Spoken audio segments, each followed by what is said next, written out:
nature created software billions of years before humans invented software, programming languages.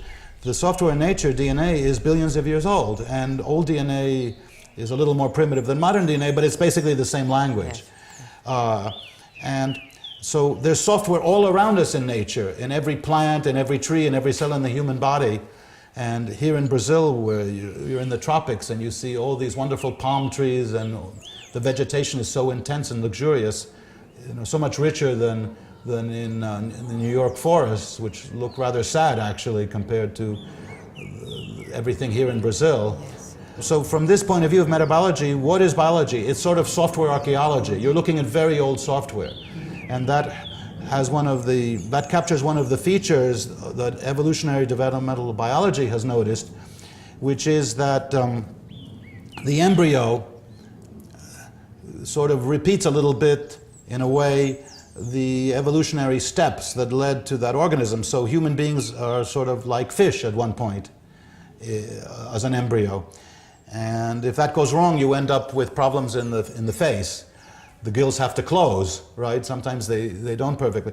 Well, anyway, so that's called recapitulation, the fact that the embryo in development more or less repeats the evolutionary history that led to the organism. That's a way of understanding some bizarre things in human anatomy that make no sense, except if you think that we were fish and you have to change a fish into a quadruped that's going to be out on land, and you're making the minimal changes. So the design is not the optimum design for a land animal. It's the minimum changes you have to make to a fish to get a land animal. And the nature is a cobbler.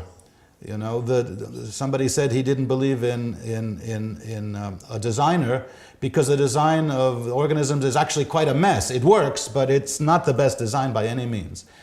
So this is, I think Monod talked about nature as a cobbler.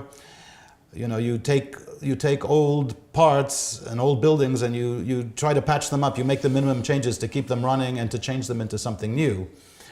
And so anyway, so Evo Devo particularly talks about seeing subroutines, old biological ideas from way back present in modern organisms. It's a historical view to software and this also applies to artificial software, because it's hard to start from scratch and redo all the software that computer technology uses. So it's the same thing that we're building on top of software. It's easier to build on top of the existing software than to say, let's throw everything away and do completely different computers with completely new kind of software. That's too expensive to do that. I remember discussions of that kind when I was at the IBM lab. So the origin of life becomes the invention of spontaneous emergence of software in nature, which is mysterious. Biology turns into some kind of software archaeology. What other metaphors does metabiology have that are a little surprising? Well, there's software everywhere. Yes. There's software in your cell phone. There's a life as evolving software also. It's life as evolving software is a good metaphor. You're right. I forgot about yes. that life metaphor. As evolving software. That's the title of one of my papers, I think. Was it my first paper I'm on not metabiology? sure anymore. Yeah, life as evolving software.